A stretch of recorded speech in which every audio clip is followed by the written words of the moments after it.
ಎಲ್ಲರಿಗೂ ನಮಸ್ಕಾರ. ನಮ್ಮ ಬಾನುಲಿ ಕೇಳುಗರೆಲ್ಲರಿಗೂ ವಚನ ವಿಹಾರ ಕಾರ್ಯಕ್ರಮಕ್ಕೆ ಪ್ರೀತಿಯ ಸ್ವಾಗತ.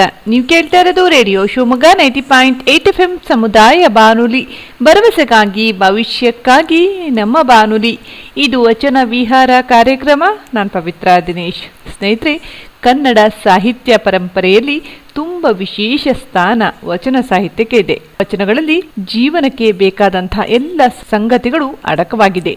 ವಚನಗಳಲ್ಲಿ ಏನಿದೆ ಎನ್ನುವುದಕ್ಕಿಂತ ಏನಿಲ್ಲ ಎಂದ್ರೆ ಹೆಚ್ಚು ಅರ್ಥಪೂರ್ಣವಾಗಬಹುದು. ವೇದ, ಉಪನಿಷತ್ತು, ಭಗವದ್ಗೀತೆ ಮತ್ತಿತರ ಧಾರ್ಮಿಕ ಗ್ರಂಥಗಳಲ್ಲಿರುವ ತತ್ವಗಳಿಗಿಂತ ಹೆಚ್ಚಿನ ವಿಚಾರಗಳು ಇಲ್ಲಿ ಅಡಕವಾಗಿದೆ ಎಂದ್ರೆ ಅದು ಅತಿಶಯೋಕ್ತಿಯಲ್ಲ ಅಂತ ಹೇಳಿ ನಮ್ಮ ಹಿರಿಯರು ಹೇಳ್ತಾರೆ. ಅಂದ್ರೆ 12ನೇ ಶತಮಾನದ ಶರಣರೇ ವಚನಗಳ ಹಿರಿಮೆ ಗರಿಮೆಯ ಕುರಿತು ಆಡಿರುವ ಮಾತುಗಳು ವಾಸ್ತವಕ್ಕೆ ಹಿಡಿದ ಕನ್ನಡಿಯಾಗಿದೆ ಅಂತಾನೆ ಹೇಳ್ಬೋದು. ಹಾಗಾದ್ರೆ ಸ್ನೇಹಿತರೆ, ನಮ್ಮ ಇವತ್ತಿನ ವಚನ ವಿಹಾರ ಕಾರ್ಯಕ್ರಮದಲ್ಲಿ ಶಿವಶರಣೆ ನೀಲಾಂಬಿಕೆ ಅವರ ಕುರಿತಾಗಿ ಮೈಸೂರಿನವರೇ ಆದಂತಹ ಶ್ರೀಮತಿ ಮಂಗಳ ಶಿವಾನಂದ್ ಬಳಿಗಾರ್ ಅವರು ಇನ್ನಷ್ಟು ಮಾಹಿತಿಯನ್ನ ನೀಲಾಂಬಿಕೆ ಅವರ ಬಗ್ಗೆ ಹೇಳ್ತಾರೆ, ಕೇಳೋಣ. ಮೇಡಮ್ ನಮಸ್ತೆ, ಕಾರ್ಯಕ್ರಮಕ್ಕೆ ಸ್ವಾಗತ. ಎಲ್ಲರಿಗೂ ನಮಸ್ಕಾರಗಳು. ಮೇಡಮ್, ಶಿವಶರಣೆ ವಚನಗಾರ್ತಿ ನೀಲಾಂಬಿಕೆ ಅವರ ಕುರಿತಾಗಿ ಒಂದಷ್ಟು ಮಾಹಿತಿಯನ್ನ ನಮ್ಮ ಕೇಳುಗರಿಗೆ ಹೇಳ್ಬೋದಾ? 12ನೇ ಶತಮಾನದ ಪ್ರಮುಖ ವಚನಕಾರ್ತಿಯರು ಇವರುಗಳಲ್ಲಿ ನೀಲಾಂಬಿಕೆಯು ಕ್ರಿಸ್ತಶಕ 1160ರಲ್ಲಿದ್ದಳೆಂದು ಹೇಳಬಹುದಾಗಿದೆ. ಈಕೆಯ ಮೊದಲನೇ ಹೆಸರು ಮಾಯಾದೇವಿ. ನಂತರದಲ್ಲಿ ಈಕೆಯನ್ನು ನೀಲಮ್ಮ, ನೀಲಾಂಬಿಕೆ, ನೀಲಲೋಚನೆ ಎಂದು ಕರೆಯಲಾಗಿದೆ. ಈಕೆ ಸಿದ್ಧರಸ ಮತ್ತು ಪದ್ಮಗಂಧಿಯರ ಮಗಳು ಮತ್ತು ಬಸವಣ್ಣನವರ ಪತ್ನಿಯಾಗಿದ್ದಳು.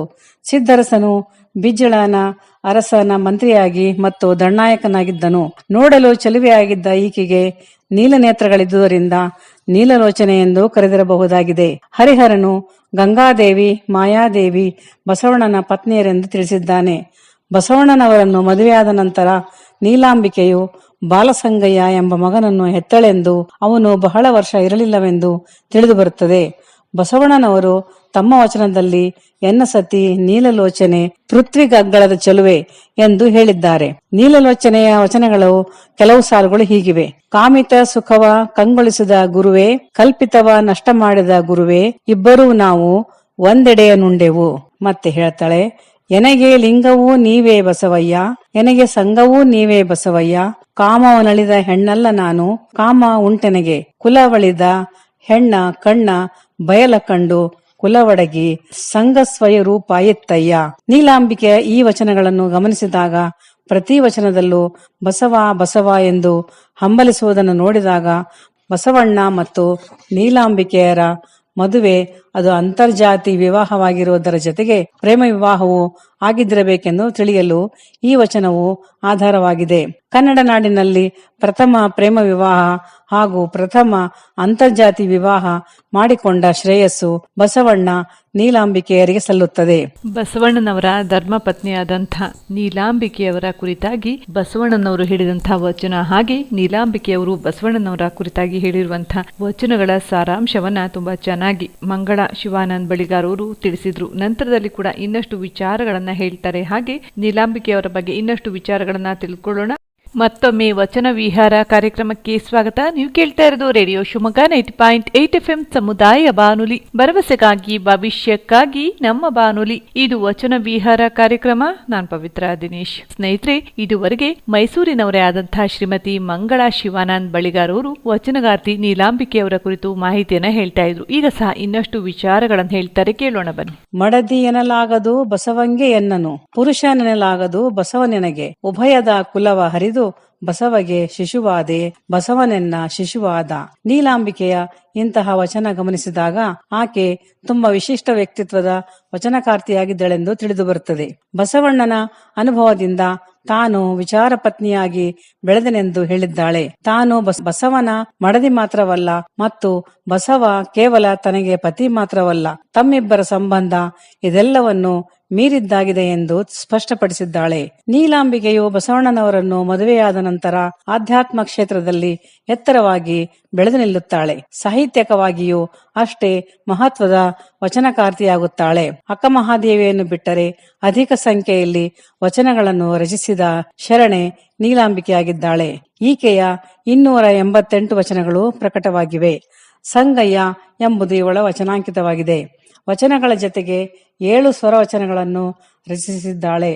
ಮಹತ್ವವೆಂದರೆ ಈಕೆ ಕಾಲಜ್ಞಾನದ ವಚನಗಳನ್ನು ರಚಿಸಿದ್ದಾಳೆ. ನೀಲಾಂಬಿಕೆ ಬಸವಣ್ಣನವರ ವಿಚಾರ ಕ್ರಾಂತಿಯಲ್ಲಿ ಮಹಾಮನೆಯ ಎಲ್ಲ ವ್ಯವಹಾರಗಳನ್ನು ಅಚ್ಚುಕಟ್ಟಾಗಿ ನಿರ್ವಹಿಸುತ್ತಿರುತ್ತಾಳೆ. ಮಹಾಮನೆಯ ದಾಸೋಹ ಪ್ರಸಾದ ಸಿದ್ಧಪಡಿಸುವುದು, ಜಂಗಮರ ಸೇವೆ, ಒಟ್ಟಾರೆ ಬಸವಣ್ಣನವರ ಎಲ್ಲ ಕಾರ್ಯಗಳಲ್ಲಿ ತೊಡಗಿಸಿಕೊಳ್ಳುತ್ತಾಳೆ. ಅವರ ಹೆಜ್ಜೆ ಹೆಜ್ಜೆಯಲ್ಲಿ ನೀಲಮ್ಮ ಜವಾಬ್ದಾರಿಯುತವಾಗಿ ನಡೆದುಕೊಂಡಿದ್ದಾಳೆ. ವರ್ಣಸಂಕರದಿಂದ ಕಲ್ಯಾಣದ ಐಕ್ಯತೆಗೆ ಧಕ್ಕೆ ಬರಹತ್ತಿತು. ಬಸವಣ್ಣನವರು ಕಲ್ಯಾಣ ತೊರೆದು ಕೂಡಲ ಸಂಗಮಕ್ಕೆ ಪಯಣ ಬೆಳೆಸಿದರು. ಮುಂದೆ ಕೆಲ ದಿನಗಳಲ್ಲಿ ಅಸ್ಥಿರತೆ, ಅರಾಜಕತೆ ವ್ಯಾಪಿಸಿತು. ಬಸವಣ್ಣನವರು ಹಡಪದ ಅಪ್ಪಣ್ಣನ ಮೂಲಕ ನೀಲಮ್ಮನನ್ನು ಕರೆದುಕೊಂಡು ಬರಲು ಆಜ್ಞಾಪಿಸುತ್ತಾರೆ. ಆಗ ನೀಲಮ್ಮ ಬಸವಣ್ಣನಂತಹ ಮಹಾಘನ ಮಹಿಮಾ ತನ್ನನ್ನು ಕೊನೆಗಳಿಗೆಯಲ್ಲಿ ಕೂಡಲ ಸಂಗಮಕ್ಕೆ ಕರೆ ಹೇಳಿದರೆ ಎಂದು ಅವರನ್ನೇ ಪ್ರಶ್ನಿಸುತ್ತಾಳೆ. ಮಾತಿನ ಹಂಗೇಕೆ ಮನವೇಕಾಂತದಲ್ಲಿ ನಿಂದ ಬಳಿಕ ಎನ್ನುವ ನೀಲಮ್ಮನ ವಚನದಲ್ಲಿ ಬಸವಣ್ಣನವರ ಸ್ತುತಿ ವರ್ಣನೆ ಮತ್ತು ಅವರ ಅಗಲುವಿಕೆಯ ನೋವು, ಕಳವಳ ಕಾಣಬಹುದು. ಹರಳಯ್ಯನ ಮಗ ಶೀಲವಂತನಿಗೂ ಬ್ರಾಹ್ಮಣ ಮಧುವರಸರ ಲಾವಣ್ಯಳಿಗೂ ಮದುವೆ ಏರ್ಪಟ್ಟಾಗ ಆದ ಜಾತಿ ಸಂಕರವು ಕಲ್ಯಾಣದಲ್ಲಿ ತಲ್ಲಣವನ್ನು ಹುಟ್ಟುಹಾಕಿತು. ಬಸವಣ್ಣನವರಿಗೆ ಕಲ್ಯಾಣದಿಂದ ಗಡೀಪಾರು ಮಾಡುವ ಘೋರ ಶಿಕ್ಷೆಗೆ ಆದೇಶಿಸಲಾಯಿತು. ಹಡಪದ ಅಪ್ಪಣ್ಣನೊಂದಿಗೆ ಕೂಡಲ ಸಂಗಮಕ್ಕೆ ನಡೆದ ಬಸವಣ್ಣನವರು ತಾವು ಮಾಡಿದ ಕಲ್ಯಾಣ ಕ್ರಾಂತಿಯು ತಮ್ಮ ಮುಂದೆಯೇ ಹಾಳಾಗುತ್ತಿರುವುದನ್ನು ನೋಡಿ ಮಮ್ಮಲ ಮುರುಗಿದರು. ಕೂಡಲ ಸಂಗಮಕ್ಕೆ ತಮ್ಮ ವಿಚಾರ ಪತ್ನಿ ನೀಲಮ್ಮನನ್ನು ಕರೆತರಲು ಹಡಪದ ಅಪ್ಪಣ್ಣನವರಿಗೆ ಹೇಳುತ್ತಾರೆ. ಕಲ್ಯಾಣಕ್ಕೆ ಬಂದ ಅಪ್ಪಣ್ಣನು ನೀಲಮ್ಮನಿಗೆ ಬಸವಣ್ಣನ ಇಂಗಿತವನ್ನು ಅರುಹಿದಾಗ ನೀಲಮ್ಮನು ಹೇಳುವ ವಚನಗೀತೆ ಹೀಗಿದೆ. ನೋಡು ನೋಡು ನೋಡು ನೋಡು ಲಿಂಗವೇ, ನೋಡು ಬಸವಯ್ಯನವರು ಮಾಡುವಾಟವ. ಸಂಗಮಕ್ಕೆ ಬಸವಯ್ಯನವರು ನಮ್ಮನ್ನು ಬರ ಹೇಳಿದರಂತೆ, ಅಲ್ಲಿರುವ ಸಂಗಯ್ಯ ಇಲ್ಲಿಲ್ಲವೇ ಅನ್ನುತ್ತಾಳೆ. ಅಂದರೆ ಅಲ್ಲಿ ಇಲ್ಲಿ ಎಂಬ ಉಭಯ ಭಾವವು ಶರಣರಿಗೆ ಸಲ್ಲದು ಎಂದು ವೈಚಾರಿಕ ದಿಟ್ಟತನದಿಂದ ವಚನಗಾರ್ತಿ ನೀಲಾಂಬಿಕೆಯವರು ಮಹಾಮನೆ ಅಥವಾ ಕಲ್ಯಾಣಕ್ಕೆ ಬರುವಂತಹ ಎಲ್ಲ ಜಂಗಮರಿಗೂ ಅಲ್ಲಿಯ ವ್ಯವಸ್ಥೆ ಇರ್ಬೋದು, ಹಾಗೆ ಮಹಾಮನೆಗೆ ಬರುವಂತಹ ಎಲ್ಲರಿಗೂ ಕೂಡ ದಾಸೋಹದ ಜವಾಬ್ದಾರಿಯನ್ನ ತಗೊಳ್ತಾರೆ. ಹಾಗೆ ಬಸವಣ್ಣನವರಿಗೆ ಸಹಾಯಕವಾಗಿ ಸಾಕಷ್ಟು ಜವಾಬ್ದಾರಿಗಳನ್ನ ನೀಲಾಂಬಿಕೆಯವರು ತಗೊಳ್ತಾರೆ. ಹಾಗೆ ಕಲ್ಯಾಣ ಕ್ರಾಂತಿಯ ಸಂದರ್ಭದಲ್ಲಿ ಕೂಡ ಕಲ್ಯಾಣದಲ್ಲಿಯೇ ಉಳಿದು ಅಲ್ಲಿ ಸಾಕಷ್ಟು ವಚನಗಳನ್ನ ಸಂರಕ್ಷಣೆ ಮಾಡುವಂತಹ ಹೊಣೆಯನ್ನ ಕೂಡ ನೀಲಾಂಬಿಕೆಯವರು ಹೊರ್ತಾರೆ. ಅಂದ್ರೆ ಬಸವಣ್ಣನವರು ಕಲ್ಯಾಣದಲ್ಲಿ ಇಲ್ಲ ಅಂದ್ರೂ ಸಹ ಅಲ್ಲಿಯ ವಚನಕಾರರು ಬರೆದಂತಹ ಸಾಕಷ್ಟು ವಚನಗಳನ್ನ ಸಂರಕ್ಷಣೆ ಮಾಡುವ ಮುಂದಾಳತ್ವನ್ನ ತೆಗೆದುಕೊಂಡಂತಹ ನೀಲಾಂಬಿಕೆಯವರು ಸಾಕಷ್ಟು ವಚನಗಳನ್ನ ಸಂರಕ್ಷಿಸುವಂತಹ ಕೆಲಸವನ್ನ ಕೂಡ ಮಾಡ್ತಾರೆ. ಹೀಗೆ ವಚನ ಸಾಹಿತ್ಯದಲ್ಲಿ ನೀಲಾಂಬಿಕೆಯವರ ಕೊಡುಗೆ ಅಪಾರ ಅಂತಾನೆ ಹೇಳ್ಬೋದು. ಹಾಗಾದ್ರೆ ಸ್ನೇಹಿತರೆ, ನಂತರದಲ್ಲಿ ಕೂಡ ಇನ್ನಷ್ಟು ವಿಚಾರಗಳನ್ನ ನೀಲಾಂಬಿಕೆಯವರ ಬಗ್ಗೆ ಹಾಗೆ ಅವರ ವಚನಗಳ ಬಗ್ಗೆ ಇನ್ನಷ್ಟು ವಿಚಾರಗಳನ್ನ ತಿಳಿಯೋಣ. ಮತ್ತೊಮ್ಮೆ ವಚನ ವಿಹಾರ ಕಾರ್ಯಕ್ರಮಕ್ಕೆ ಸ್ವಾಗತ. ನೀವು ಕೇಳ್ತಾ ಇರೋದು ರೇಡಿಯೋ ಶಿವಮೊಗ್ಗ 90.8 FM ಸಮುದಾಯ ಬಾನುಲಿ, ಭರವಸೆಗಾಗಿ ಭವಿಷ್ಯಕ್ಕಾಗಿ ನಮ್ಮ ಬಾನುಲಿ. ಇದು ವಚನ ವಿಹಾರ ಕಾರ್ಯಕ್ರಮ. ನಾನು ಪವಿತ್ರ ದಿನೇಶ್.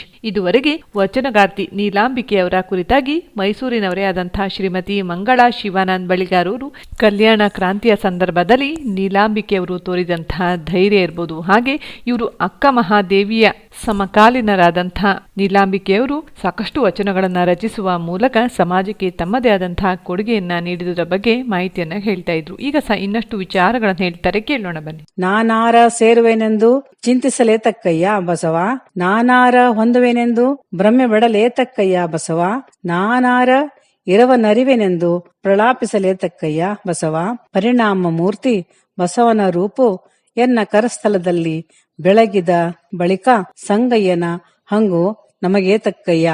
ತಾನು ಯಾರನ್ನಾದರೂ ಸೇರುವೆನೆಂದು ಚಿಂತಿಸುವರೆ, ತಾನು ಯಾರನ್ನಾದರೂ ಹೊಂದುವೆನೆಂದು ಬಸವಣ್ಣನವರು ಅನುಮಾನ ಪಡುವರೆ, ಯಾರಾದರೂ ಆಶ್ರಯದಲ್ಲಿ ಬಂಧನದಲ್ಲಿ ಇರುವೆನೆಂಬ ಪ್ರಲಾಪವು ಬಸವಣ್ಣನವರನ್ನು ಕಾಡುತ್ತಿರುವುದೇ? ಬಸವಣ್ಣನವರ ರೂಪವು ತನ್ನ ಕರಸ್ಥಲದಲ್ಲಿರಲು ಕೂಡಲ ಸಂಗಯ್ಯನ ಹಂಗೇಕೆ ಎಂದು ಪ್ರಶ್ನಿಸುತ್ತಾಳೆ. ದೇವರ ಹಂಗು ತನಗಿಲ್ಲವೆಂಬ ಗಟ್ಟಿ ಮಾತು ಅಚ್ಚರಿ ಮೂಡಿಸುವಂತಿದೆ. ಕೊನೆಗಾಲದಲ್ಲೇ ಬಸವಣ್ಣನವರನ್ನು ಭೇಟಿಯಾಗಿ ಅವರ ಮುಂದಿನ ಗೊತ್ತು ಗುರಿಗಳನ್ನು ಅರಿತು ಅದರಂತೆ ಸಮಾಜ ಕಟ್ಟುವ ಕೆಲಸಕ್ಕೆ ಬದ್ಧಳಾಗಬೇಕೆಂದು ನೀಲಮ್ಮ ಹಡಪದ ಅಪ್ಪನವರ ಜೊತೆಗೆ ಕೂಡಲ ಸಂಗಮಕ್ಕೆ ಪಯಣ ಬೆಳೆಸುತ್ತಾಳೆ. ಆದರೆ ರಕ್ಕಸ ತಂಗಡಿಗೆ ಮುಟ್ಟುವಷ್ಟರಲ್ಲಿ ಬಸವಣ್ಣನವರು ಸಂಗಮದಲ್ಲಿ ಐಕ್ಯರಾದ ಸುದ್ದಿ ಬರ ಸಿಡಿಲಿನ ಹಾಗೆ ಅಪ್ಪಳಿಸುತ್ತದೆ. ನೀಲಮ್ಮನಿಗೆ ಅಗಾಧ ನೋವು, ಕಳವಳ, ಆತಂಕವಾಗುತ್ತದೆ. ನಾಡಿನ ಹೆಣ್ಣುಗಳೆಲ್ಲ ಬನ್ನಿರೆ ಅಕ್ಕಗಳಿರ, ಅಕ್ಕನರಸ ಬಸವಯ್ಯನು ಬಯಲ ಕಂಡು ಬಟ್ಟ ಬಯಲಾದನು.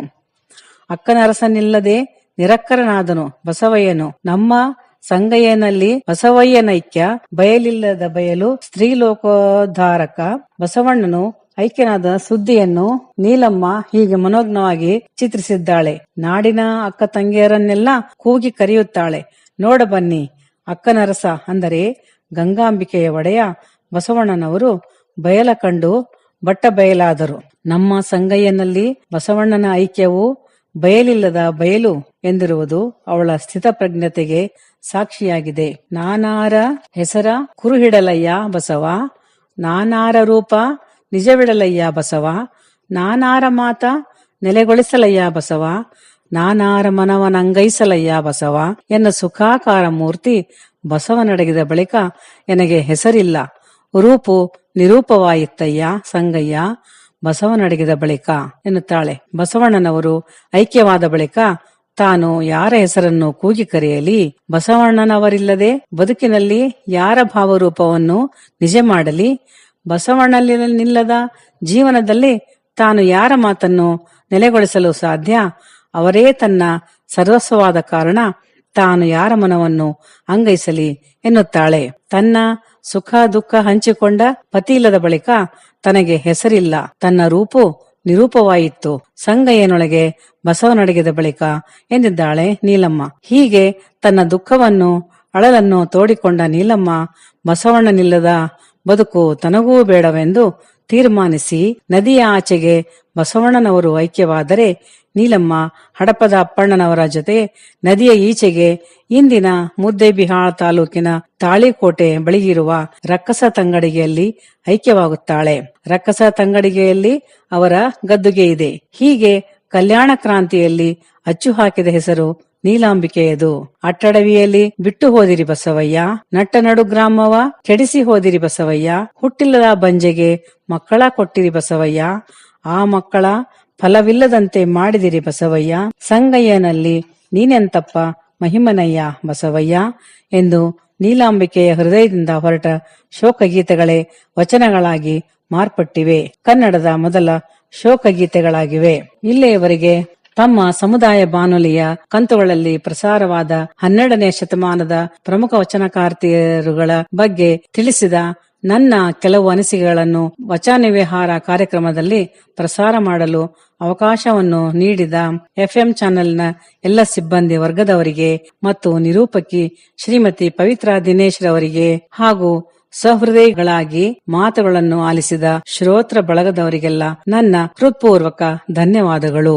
ನಿಮಗೂ ಸಹ ನಮ್ಮ ರೇಡಿಯೋ ಶಿವಮೊಗ್ಗದ ಪರವಾಗಿ ಧನ್ಯವಾದಗಳು ಮೇಡಮ್. ನಮ್ಮ ಇವತ್ತಿನ ವಚನ ವಿಹಾರ ಕಾರ್ಯಕ್ರಮದಲ್ಲಿ ಭಾಗವಹಿಸಿ ಶಿವಶರಣೆ ನೀಲಾಂಬಿಕೆಯವರ ಕುರಿತಾಗಿ ಸಾಕಷ್ಟು ವಿಚಾರಗಳನ್ನ ತಿಳಿಸಿದ್ದೀರಾ. ಕೇಳಿದ್ರಲ್ಲ ಸ್ನೇಹಿತರೆ, ನಮ್ಮ ಇವತ್ತಿನ ವಚನ ವಿಹಾರ ಕಾರ್ಯಕ್ರಮದಲ್ಲಿ ಮೈಸೂರಿನವರೇ ಆದಂತಹ ಗೃಹಿಣಿಯಾದ ಶ್ರೀಮತಿ ಮಂಗಳಾ ಶಿವಾನಂದ್ ಬಳಿಗಾರ್ ಅವರು ಭಾಗವಹಿಸಿ ಶಿವಶರಣೆ ನೀಲಾಂಬಿಕೆಯವರ ಕುರಿತಾಗಿ ಸಾಕಷ್ಟು ವಿಚಾರಗಳನ್ನ ತಿಳಿಸಿದ್ರು. ಇದೇ ರೀತಿ ನಾಳೆಯ ಸಂಚಿಕೆಯಲ್ಲಿ ಪುನಃ ಭೇಟಿಯಾಗೋಣ. ಇನ್ನಷ್ಟು ವಚನಕಾರರ ಬಗ್ಗೆ, ಶಿವಶರಣರ ಬಗ್ಗೆ ಮಾಹಿತಿಯನ್ನ ತಿಳಿಯೋಣ ಅಂತ ಹೇಳ್ತಾ ಇವತ್ತಿನ ಕಾರ್ಯಕ್ರಮವನ್ನು ಮುಗಿಸುವಂತ ಸಮಯ ಸಹ ಆಯಿತು. ಕೇಳ್ತಾ ಇರಿ ರೇಡಿಯೋ ಶಿವಮೊಗ್ಗ 90.8 FM ಸಮುದಾಯ ಬಾನುಲಿ, ಭರವಸೆಗಾಗಿ ಭವಿಷ್ಯಕ್ಕಾಗಿ ನಮ್ಮ ಬಾನುಲಿ.